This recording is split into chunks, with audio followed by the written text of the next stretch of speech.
আজও সড়ক অবরোধ করে জগন্নাথ শিক্ষার্থীদের বিক্ষোভ, দাবি আদায় না হওয়া পর্যন্ত বিশ্ববিদ্যালয়ের শাটডাউন ঘোষণা শিক্ষকদের। সাম্যের মৃত্যুতে ঢাকা বিশ্ববিদ্যালয়ের শোক, ছাত্রদলের বিক্ষোভ, প্রকৃত অপরাধীদের গ্রেফতার ও বিচার দাবি রিজভির। আদালতের রায় অনুযায়ী ইশরাক হোসেনকে মেয়রের দায়িত্ব বুঝিয়ে দেওয়ার দাবি ঢাকাবাসীর, আরও কঠোর কর্মসূচির হুঁশিয়ারি। বিডিআর বিদ্রোহের ঘটনায় বিস্ফোরক আইনের মামলায় কাশিমপুর কারাগার থেকে জামিনে মুক্তি পেলেন ২৭ জন।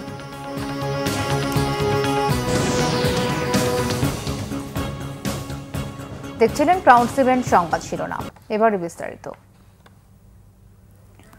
পুলিশি হামলার বিচার ও আবাসন ভাতা, দ্বিতীয় ক্যাম্পাসের কাজ দ্রুত সম্পন্ন সহ ৩ দফা দাবিতে দ্বিতীয় দিনের মতো রাজধানীর কাকরাইল মোড়ে সড়ক অবরোধ কর্মসূচি পালন করছেন জগন্নাথ বিশ্ববিদ্যালয়ের শিক্ষার্থীরা। দাবি আদায় না হলে ক্লাসে ফিরবেন না বলেও জানান আন্দোলনকারীরা। এদিকে দাবি আদায় না হওয়া পর্যন্ত বিশ্ববিদ্যালয় শাটডাউনের ঘোষণা দিয়েছেন জগন্নাথের শিক্ষক সমিতি। উজ্জ্বল দাসের ক্যামেরায় বিস্তারিত জানাচ্ছেন জিয়া খান। রাজধানীর কাকরাইল মোড়ে টানা দ্বিতীয় দিনের মতো সড়ক অবরোধ করে অবস্থান জগন্নাথ বিশ্ববিদ্যালয়ের শিক্ষার্থীদের। এবার আর আশ্বাস নয়, দাবি আদায় করে রাজপথ ছাড়ার অঙ্গীকার তাদের। করতে পারে, হয়তো আবারও আমরা আহত হব, আমাদের ভাই বোনরা আহত হবে, কিন্তু এটা দিয়ে তো মানে স্টুডেন্টদের দমায় রাখা যায় না কখনো। ঠিক আছে, তো এটা চলতেই থাকবে, আমরা দাবি আদায় করেই ছাড়বো। খাওয়া নেই, ঘুম নেই, এই অবস্থায় শুয়ে আছি। আমাদের ছোট ছোট ভাই বোন আছে, আমরা সিনিয়র, আমরা তাদেরকে যতটুকু পারছি হেল্প করছি, কিন্তু এটা এইভাবে সম্ভব হচ্ছে না। ইন্টারিমকে এটার একটা সমাধানে আসতে হবে। ৩ দফা দাবির সঙ্গে তাদের উপর পুলিশের হামলার বিচার চান। আমাদের ক্ষমতার উপর আপনারা বসে কিভাবে সাহস পান? আপনি আমাদের উপর বুলেট ছুড়ার, আমাদের ভাই, আমাদের শিক্ষক, আমাদের ফ্রেন্ড, সবার উপর কিভাবে আপনার সাহস পান ইয়া করে? এটার সুষ্ঠু তদন্ত করতে হবে। আমরা নিজেরাও এটা বুঝতে পারি না কেন আমাদের ন্যায্য অধিকার আদায়ের এইখানে আমাদের উপর হামলা করা হলো। এর আগেও এনসিপির আওয়ামী লীগের নিষিদ্ধের জন্য ওরা দাবি করছে, ওদের কি করছে, সিটি কর্পোরেশন থেকে ঠান্ডা পানি দিছে, আর আমাদের যে টিয়ার শেল কি বলে গরম পানি এগুলো দিছে। সরকারের দৃষ্টিভঙ্গি নিয়ে ক্ষোভ প্রকাশ করলেন আন্দোলনকারীরা। আমাদের বিশ্ববিদ্যালয়ের ভাইদের রক্তের উপর থেকে দাঁড়িয়ে তারা কিন্তু এই সিটের জায়গা দখল করেছে। এখন আমাদের বিশ্ববিদ্যালয়ের শত শত শিক্ষার্থী যাদের রক্তের উপর দাঁড়িয়ে তারা গদিতে বসে আছে, তাদেরকে তারা এখন অবমাননা শুরু করেছে, তাদেরকে এখন দাম দিচ্ছে না। আমাদের যে ২০ বছরের যে ক্ষোভ, আমাদের হল নেই, মাথার উপর একটা ছাদ নেই, আজকে কোনো ২০টা বছর ধরে আমরা একটা টাকা আবাসন ভাতা পাচ্ছি না। এই ক্ষোভ থেকেই মূলত বোতলটা মেরেছে। আর তবে ও যেটা করেছে এর জন্য অন্যায়, এটা আমরা আমাদের বিশ্ববিদ্যালয় থেকে ব্যবস্থা নেবে এর জন্য। শিক্ষার্থীদের সঙ্গে শিক্ষকরাও রাজপথে থেকে দাবি আদায়ের ঘোষণা দেন। যতক্ষণ পর্যন্ত আমরা পজিটিভ রেসপন্স না পাবো, আমরা আমাদের স্টেজে এখানেই আছি, আমরা অবস্থানে থাকব এবং আমরা প্রত্যাশা করব যে আমাদের জুলাই বিপ্লবের ফসল এই সরকার খুব দ্রুত শিক্ষার্থীদের যে ন্যায্য দাবি সেই দাবিগুলো মেনে নিবে এবং আমাদের মধ্যে এসে ঘোষণা দিবে এবং সেই ঘোষণা পাওয়ার সাথে সাথেই আমরা স্থান ত্যাগ করব।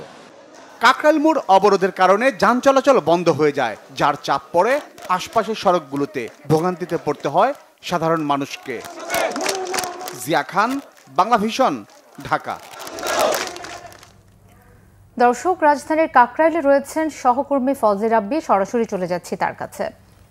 রাব্বি, জগন্নাথ শিক্ষার্থীদের আন্দোলনের এখনকার চিত্র আমাদের জানাবেন।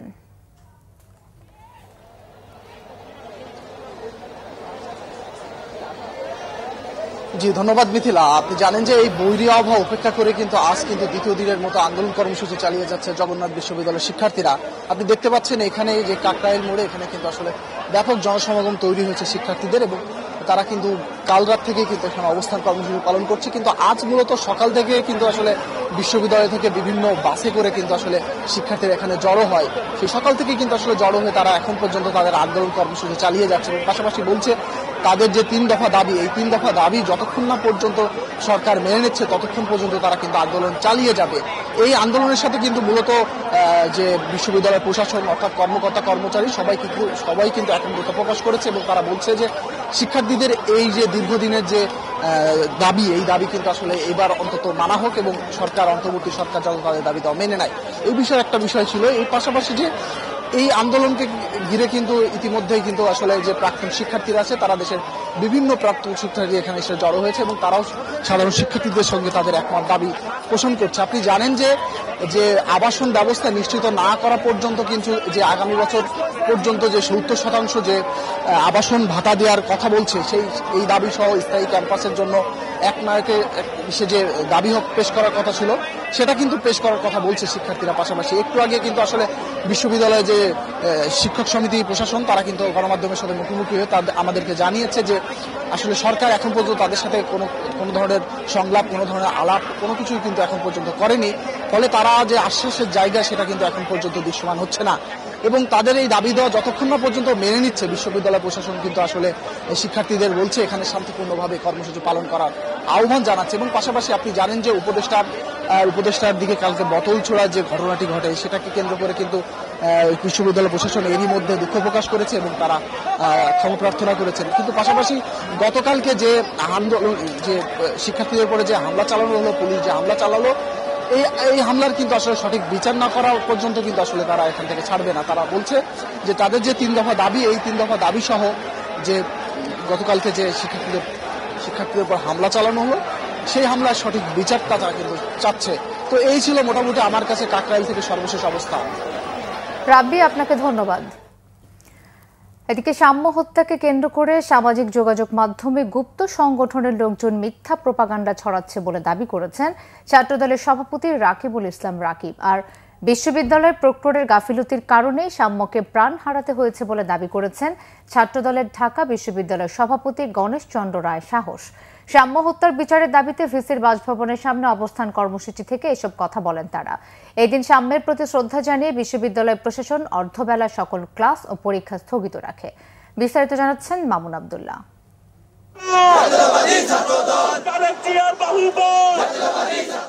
ঢাকা বিশ্ববিদ্যালয়ের স্যার এফ রহমান হল শাখা ছাত্রদলের সাহিত্য ও প্রকাশনা সম্পাদক শাহরিয়ার আলম সাম্য নিহতের প্রতিবাদে পূর্ব নির্ধারিত কর্মসূচির অংশ হিসেবে ভিসির বাসভবনের সামনে অবস্থান নেয় ছাত্রদল। সকাল থেকে বিভিন্ন কলেজ ও বিশ্ববিদ্যালয়ের ছাত্রদলের নেতাকর্মীরা অবস্থান নেন ভিসির বাসভবনের মূল ফটকে। এ সময় সহপাঠী ও দলীয় কর্মী হত্যার সুষ্ঠু বিচার দাবি করেন তারা। সাম্য হত্যার বিচার চাই ভিসির পদত্যাগ দাবি চাই আমরা। যে ভিসি আছেন এবং যে প্রক্টর আছেন এবং বিশ্ববিদ্যালয়ের প্রশাসন তারা তাদের দায়িত্ব পালনে ব্যর্থ হয়েছে, তারা সাধারণ শিক্ষার্থীদের নিরাপত্তা দিতে ব্যর্থ হয়েছে। সেজন্য আমরা আজকে এই ভিসি এবং প্রক্টর সহ বিশ্ববিদ্যালয় প্রশাসনের সকলের পদত্যাগ চাই। অবস্থান কর্মসূচিতে অংশ নেন ছাত্রদলের কেন্দ্রীয় সভাপতি। বলেন, সাম্য হত্যা নিয়ে নোংরা রাজনীতি করছে একটি দল। সাম্য হত্যায় প্রক্টরের গাফিলতির অভিযোগ ঢাকা বিশ্ববিদ্যালয় ছাত্রদলের সভাপতির। এই হত্যার সাথে যারা জড়িত ইতিমধ্যে আমাদেরকে জানানো হয়েছে। আমরা কোনো বিশ্বাসযোগ্যতা পাইনি, এখনো আমাদের বিশ্বাসযোগ্যভাবে উপস্থাপন করা হয়নি, কিংবা জেনারেল স্টুডেন্টদের কাছে বিশ্বাসযোগ্যভাবে উপস্থাপন করা হয়নি যে এরাই হত্যাকাণ্ডের সাথে জড়িত। তো আমরা সেজন্য তাদেরকে সময় দিয়েছি, কিন্তু এখন পর্যন্ত বিশ্ববিদ্যালয়ের ভিসি স্যার এবং প্রক্টর স্যারের কাছ থেকে সুস্পষ্ট কোনো বক্তব্য আমরা এখন পর্যন্ত পাইনি। ঢাকা বিশ্ববিদ্যালয় ক্যাম্পাসে নিরাপত্তার যে দেখভালের অবস্থা সেটা প্রক্টর, অবশ্যই প্রক্টরকে এখানে এই পদ থেকে সরাতে হবে এবং এই দায় ভিসিও কোনোভাবে এড়াতে পারে না। এজন্য আমরা ভিসিকেও একটু যথোপযুক্ত আইনের আওতায় নিয়ে সেই পদে বহাল থাকার ন্যূনতম আর রাখে কিনা এটাও আমরা একটু পরে আমাদের কেন্দ্রীয় সভাপতি আমাদের অবস্থান কর্মী শেষ হবে, আমরা জানিয়ে দেবো পরবর্তী স্টেপ কি হবে। এদিকে ঢাকা বিশ্ববিদ্যালয়ের শিক্ষা ও গবেষণা ইনস্টিটিউটের মাস্টার্সের শিক্ষার্থী শাহরিয়ার আলম সাম্য হত্যার ঘটনায় বৃহস্পতিবার শোক পালন করে বিশ্ববিদ্যালয় প্রশাসন। এদিন অর্ধবেলা ক্লাস ও পরীক্ষা স্থগিত রাখা হয়। পরীক্ষা ছিল, পরীক্ষা ক্যান্সেল করে দিয়েছে, ক্লাস ছিল, ক্লাসে ক্যান্সেল হয়ে গেছে, কেউ আসতেছে না, শিক্ষকেরও নাই। যাদের ওই যে কাজ থাকে তারা আসার পরে চলে যাচ্ছে। আমরা আশা করি নেক্সট টাইম কখনো এরকম ঘটনা যাতে না হোক, মানে শুধু দাবি না, বাংলাদেশের যে কোনো জায়গায়। এদিকে সোহরাওয়ার্দী উদ্যানে নিরাপত্তা জোরদারে এবং উদ্যানের সুষ্ঠু পরিবেশ ফিরিয়ে আনতে অভিযান চালায় ঢাকা দক্ষিণ city corporation. Mamun Abdullah, Bangla vision, Dhaka. ডানে বামে সব দিকে তাকিয়ে দেশ শাসন করতে অন্তর্বর্তী সরকারকে পরামর্শ দিয়েছেন বিএনপির সিনিয়র যুগ্ম মহাসচিব রুহুল কবির রিজভী। তিনি বলেন, না হলে কেউ রক্ষা পাবেন না, জনগণ ধরে ফেলবে। বৃহস্পতিবার জাতীয় প্রেস ক্লাবের সামনে ঢাকা বিশ্ববিদ্যালয়ের ছাত্র সাম্য হত্যাকাণ্ডের প্রতিবাদে আয়োজিত মানববন্ধনে একথা বলেন। উত্তরাঞ্চল ছাত্র ফোরাম আয়োজিত মানববন্ধনে রিজভী বলেন, আওয়ামী লীগ তো ক্ষমতায় নেই, দানবীয় শাসনও এখন নেই। বিগত 15 বছর তাদের দৌরাত্মে বিরোধী মতের ছাত্ররা নিপীড়নের শিকার ছিল। এখন কেন বিশ্ববিদ্যালয়ে লাশ পড়বে প্রশ্ন রেখে রিজভী বলেন, 5 তারিখের পর সবাই শান্তি চেয়েছিল, কি অন্যায় ছিল সাম্যের, এমন প্রশ্নও রাখেন তিনি। বলেন, নদী আগ্রাসনের বিরুদ্ধে কথা বলায় আবরারকে জীবন দিতে হয়েছে। সাম্য হত্যার পেছনে রাজনৈতিক কারণ আছে উল্লেখ করে রিজভী বলেন, পুলিশ গ্রেফতার করেছে 3 ভবঘুরেকে। সাম্য হত্যায় দায়ীদের দৃষ্টান্তমূলক শাস্তির দাবি জানান বিএনপির এই নেতা। অন্তর্বর্তীকালীন সরকার আপনাদেরকে আমরাও সমর্থন করেছি, এখনো করে যাচ্ছি, কিন্তু এনসিপি যখন আপনাদের এই যমুনার দিকে যায় তখন তাদের সাদরে বরণ করেন। আর জগন্নাথ বিশ্ববিদ্যালয়ের ছেলেরা তাদের আবাসনের জন্য গেল, তাদেরকে আপনারা উপহার দিলেন লাঠিচার্জ, তাদেরকে উপহার দিলেন টিয়ার গ্যাস। আপনাদের আচরণের মধ্যে এই দ্বিচারিতা কেন? সুতরাং ডানে বামে সব দিকে তাকিয়ে যথাযথভাবে দেশ শাসন করুন, না হলে কেউ রক্ষা পাবেন না। কোনো বিশেষ রাজনৈতিক দল বা কোনো আদর্শকে প্রতিষ্ঠিত করতে গেলে আপনারা কিন্তু জনগণ ধরে ফেলবে। আদালতের রায় ও নির্বাচন কমিশনের প্রজ্ঞাপন জারির পরও ইশরাক হোসেনকে মেয়রের দায়িত্ব বুঝিয়ে না দেয়ায় ক্ষোভে ফুঁসছেন ঢাকা দক্ষিণের বাসিন্দারা। দ্রুত শপথের ব্যবস্থা করতে স্থানীয় সরকার মন্ত্রণালয়ের প্রতি আবারও আহ্বান জানিয়েছেন ঢাকাবাসী। নয়তো শনিবার নগর ভবন থেকে বিক্ষোভ মিছিল কর্মসূচির ঘোষণা করেছেন ঢাকা দক্ষিণ সিটি কর্পোরেশনের বাসিন্দারা। মিরাজ হোসেন গাজীর রিপোর্ট, ক্যামেরায় ইনামুল হাবিব রুবেল।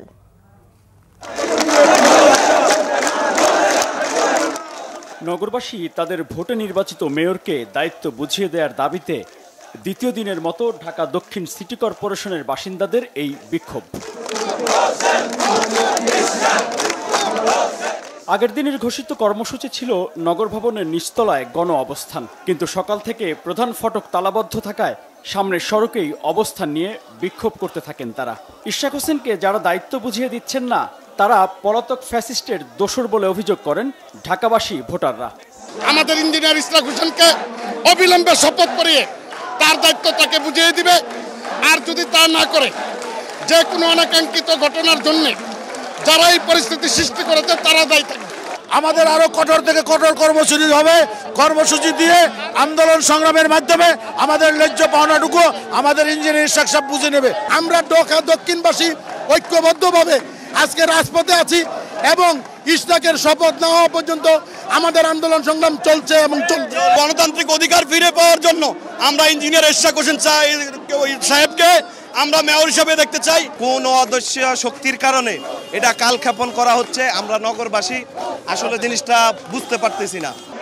বিক্ষুব্ধ নগরবাসী বলেন, আদালতের রায় ও নির্বাচন কমিশনের প্রজ্ঞাপনের পরও শপথের টালবাহানা করায় স্থানীয় সরকার মন্ত্রণালয় জনগণের বিপক্ষে অবস্থান নিয়েছে। হাসিনার প্রেতাত্মারা এখনো সচিবালয়ে আছে, তারাই আজকে কলুষিত করতে চাচ্ছে এবং জনগণকে ভিন্ন খাতে প্রবাহিত করতে চাচ্ছে।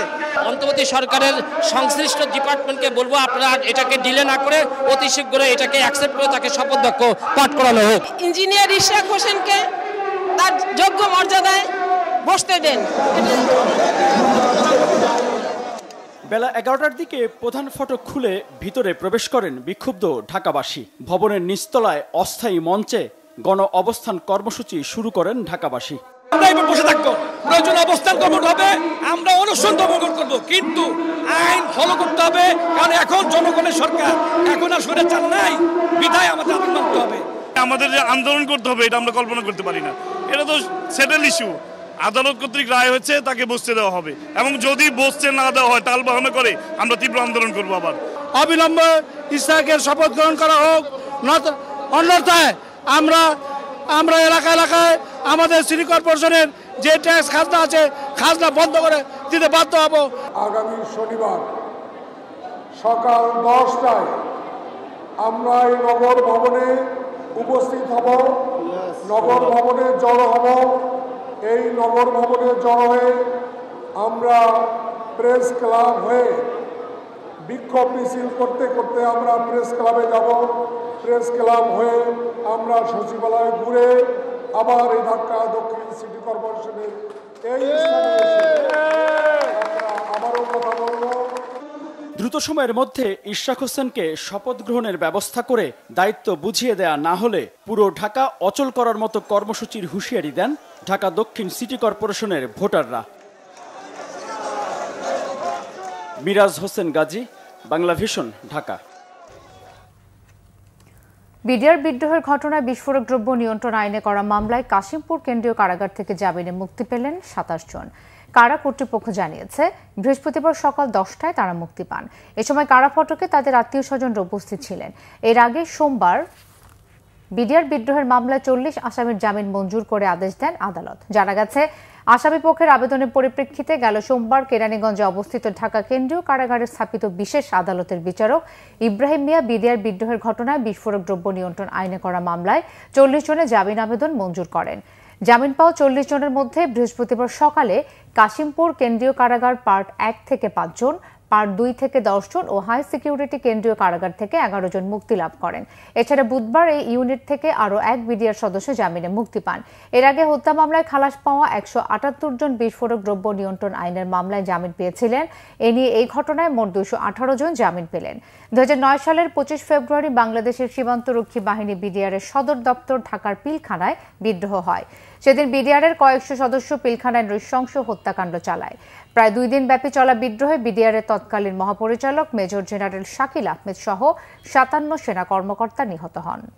কোরবানি সামনে রেখে নারায়ণগঞ্জের রূপগঞ্জে 23টি খামারে বড় করা হচ্ছে প্রায় 5000 গবাদি পশু। খামারিদের দাবি প্রাকৃতিক উপায়ে ঘাস, ভুসি, খড় খাইয়ে গরু মোটাতাজা করছেন তারা। ভারত থেকে গরু না এলে লাভের আশা খামারি ও সাধারণ কৃষকের। খলিল শিকদারের পাঠানো তথ্য ছবিতে ডেস্ক রিপোর্ট। কৃত্রিমতা নয়, প্রাকৃতিক উপায়ে সবুজ ঘাস, খড়, কুড়া, ভুসিতে গরু হৃষ্টপুষ্ট করছেন রূপগঞ্জের খামারিরা। তবে উপজেলা প্রাণী সম্পদ কার্যালয় থেকে কাঙ্ক্ষিত সেবা না পাওয়ার অভিযোগ আছে তাদের। রোগবালাইয়ের ঝুঁকিতে বহু খামারি। বড় বড় শেডের মধ্যে ব্যবসায়িক দৃষ্টিতে গরু পালন করে ওনারা ফিড খাওয়ায়, যেগুলি বিষাক্ত। এগুলির মধ্যে পর্যাপ্ত পরিমাণে ভিটামিন দেওয়া হয়, যে ভিটামিন গরুর শরীরে যায় এবং ওই মাংস মানুষে ভক্ষণ করলে ওই মানুষের শরীরও এই ক্ষতিকর ভিটামিন যে পরে ক্যান্সারের সৃষ্টি হয়। আমার গরুগুলি আমি মাতৃস্নেহ যেমন লালন পালন করে, আমি এটার সেবা মনে করি। আমি চিন্তা করি যে এটা থেকে আমার লাভের চাইতে গরুর যে যত্ন করে একটা পশুপালন যে শখ, আমি ওই শখটা মনে করে আসলে শুরু করছি। এলাকার মানুষের কাছে আমি গরু বেচি, আর অন্য বাইরে কোনো মানুষের কাছে গরু বিক্রি হয়ও না। এলাকার মানুষের ব্যক্তি আমার গরু নেয়। আমরা আর কি সচেতন হবো সবাই আর কি, কাঁচা ঘাস খেয়ে এবং এই স্বাস্থ্যকর যে গরুগুলো আছে প্রাকৃতিক উপায়ে যেগুলো বড় হয়, আমরা সবাই চেষ্টা করবো যে এই সমস্ত গরুগুলো আর কি কেনার জন্য। লোকবল সংকটে সেবা ব্যাহত হওয়ার কথা স্বীকার করেছেন উপজেলা প্রাণী সম্পদ কর্মকর্তা। প্রাকৃতিক উপায়ে পশু মোটাতাজা করতে সাধ্যমতো নানা পরামর্শ দেয়া হচ্ছে বলে দাবি তার। প্রতিটা ইউনিয়নে একটি করে আমরা দল তৈরি করেছি। 40 জন খামারিদের আমরা নিয়মিত প্রশিক্ষণ প্রদান করি। গত 1 বছর ধরেই তারা প্রশিক্ষিত হচ্ছে কিভাবে আধুনিক উপায়ে কম খরচে নিরাপদভাবে গবাদি পশুকে হৃষ্টপুষ্টকরণ করা যায়। আমরা তাদেরকে প্রযুক্তিগত এবং প্রশিক্ষণ দিয়ে তাদেরকে উদ্বুদ্ধ করছি এবং তাদেরকে চিকিৎসা সংক্রান্ত সেবা দিয়েও তাদেরকে আশ্বস্ত করছি।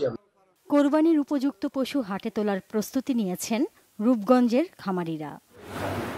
Bangla vision news desk. আঞ্চলিক সশস্ত্র গ্রুপগুলোর অপতৎপরতায় স্থবির খাগড়াছড়ি ও সাজেকের পর্যটন। বিপাকে ব্যবসায়ীরা।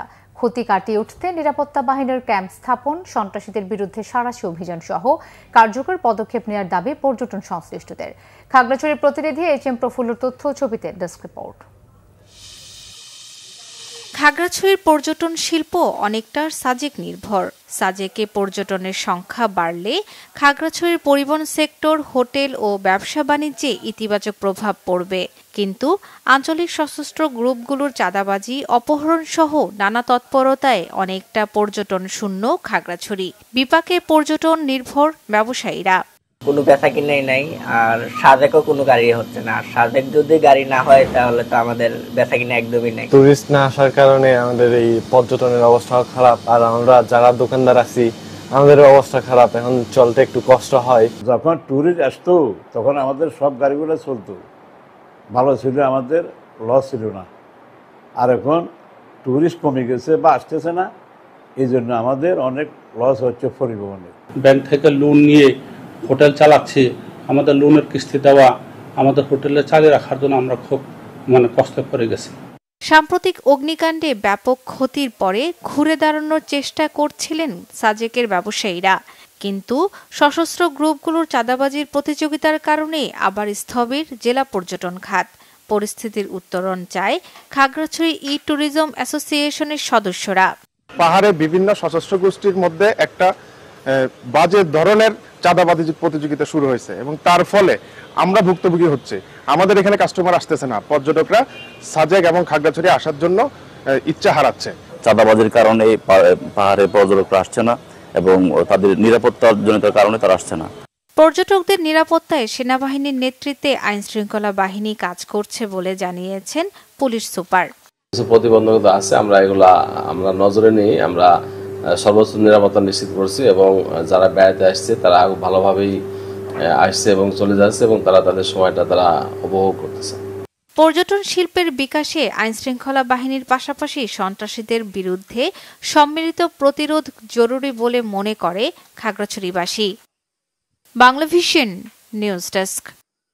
চট্টগ্রামে প্রাইম মুভার ও ট্রেলার চালক শ্রমিকদের ডাকে 12 ঘন্টার ধর্মঘট পালিত হয়েছে, ফলে চট্টগ্রাম বন্দরে কন্টেইনার আনা নেওয়া বন্ধ হয়ে গেছে। শ্রমিকদের অভিযোগ, পুলিশের মারধরের প্রতিবাদে সকাল 6টায় তারা ধর্মঘট শুরু করেন।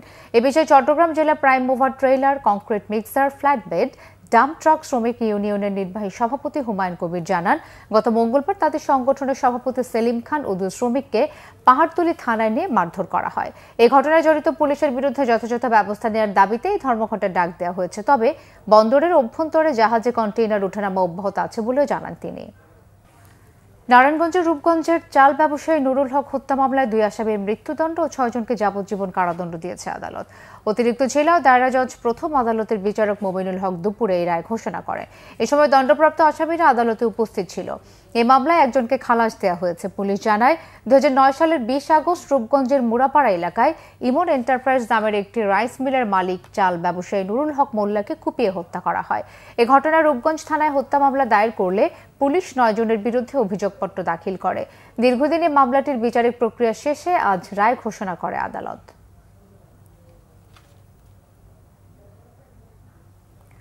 দেশের বিভিন্ন জায়গার আরো কিছু খবর নিয়ে একটি ডেস্ক রিপোর্ট।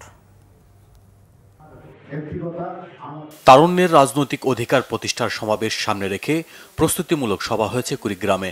জেলা বিএনপির কার্যালয়ে এতে বক্তব্য রাখেন বিএনপির কেন্দ্রীয় কমিটির সাংগঠনিক সম্পাদক অধ্যক্ষ আসাদুল হাবিব দুলু, চেয়ারপারসনের পররাষ্ট্র বিষয়ক উপদেষ্টা পরিষদের সদস্য তাজবিরুল ইসলাম, জেলা বিএনপির আহ্বায়ক মোস্তাফিজুর রহমান মোস্তফা সহ অন্যরা। একই বিষয়ে সমাবেশ সফল করতে জেলা যুবদলের প্রস্তুতি সভা হয়েছে পাবনায়। দুপুরে শহরের পিসিসিএস বাজার মিলনায়তনে এতে প্রধান অতিথি হিসেবে বক্তব্য দেন যুবদলের কেন্দ্র কমিটির সাংগঠনিক সম্পাদক কামরুজ্জামান জুয়েল সহ অন্যরা। জেলা বিএনপির সদস্য সচিব গাজী ওহাদিউজ্জামান লাবলু ও তার পরিবারকে নিয়ে একটি জাতীয় দৈনিক সংবাদ প্রকাশের প্রতিবাদে বিক্ষোভ মিছিল হয়েছে পিরোজপুরে। দুপুরে সদর উপজেলা বিএনপি ও অঙ্গ সংগঠনের নেতাকর্মীরা এ কর্মসূচি পালন করেন। বিচার বিভাগের স্বাধীনতা ও আলাদা বিচার বিভাগীয় সচিবালয় প্রতিষ্ঠা বিষয়ক আলোচনা সভা হয়েছে কক্সবাজারে। দুপুরে বাংলাদেশ জুডিশিয়াল সার্ভিস অ্যাসোসিয়েশন ও জেলা আইনজীবী সমিতির উদ্যোগে সভায় প্রধান অতিথি ছিলেন সিনিয়র জেলা ও দায়রা জজ মুন্সি আব্দুল মজিদ। মালয়েশিয়ার লঙ্কা ইউতে আন্তর্জাতিক মেরিটাইম প্রদর্শনীতে অংশগ্রহণের উদ্দেশ্যে চট্টগ্রাম ছেড়েছে নৌবাহিনী যুদ্ধজাহাজ খালিদ বিন ওয়ালিদ। সকালে ইশাখা ঘাঁটি থেকে রীতি অনুযায়ী আনুষ্ঠানিকতার মধ্য দিয়ে জাহাজটি যাত্রা শুরু করে। রাজশাহী মেডিকেল কলেজ হাসপাতালে সিনিয়র স্টাফ নার্স ও ডিপ্লোমা ইন্টার্ন নার্সের উপর হামলার প্রতিবাদে মানববন্ধন হয়েছে। সকালে মেডিকেল কলেজ হাসপাতালের সামনে সড়কে এ সময় হামলাকারীদের গ্রেপ্তার ও দ্রুত শাস্তি দাবি করেন বক্তারা।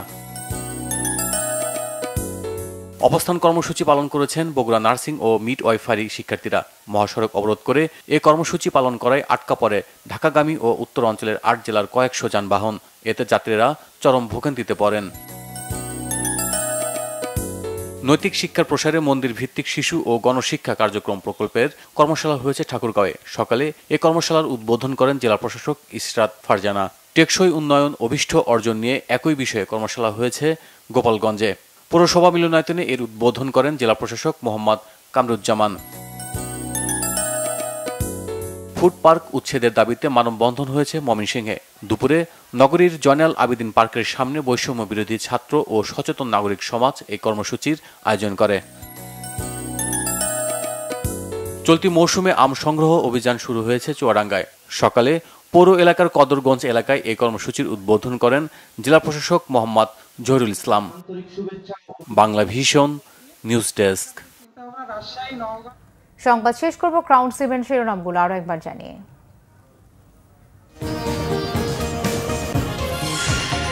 আজও সড়ক অবরোধ করে জগন্নাথ শিক্ষার্থীদের বিক্ষোভ, দাবি আদায় না হওয়া পর্যন্ত বিশ্ববিদ্যালয় শাটডাউন ঘোষণা শিক্ষকদের। চাম্বের মৃত্যুতে ঢাকা বিশ্ববিদ্যালয়ের শোক, ছাত্রদলের বিক্ষোভ, প্রকৃত অপরাধীদের গ্রেফতার ও বিচার দাবি রুজভির।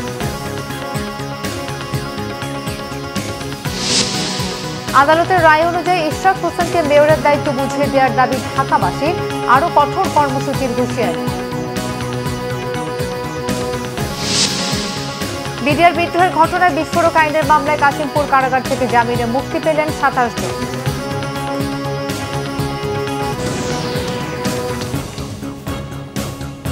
এই ছিল এখনকার মতো, পরের সংবাদ সন্ধ্যা 7:30টায় দেখার আমন্ত্রণ রইল। এছাড়া বাংলা ভিশন সংবাদ ও সংবাদ সংশ্লিষ্ট অনুষ্ঠান দেখতে ভিজিট করুন www.bvnews24.com ও facebook.com/banglavision news এবং সাবস্ক্রাইব করুন youtube.com/banglavision।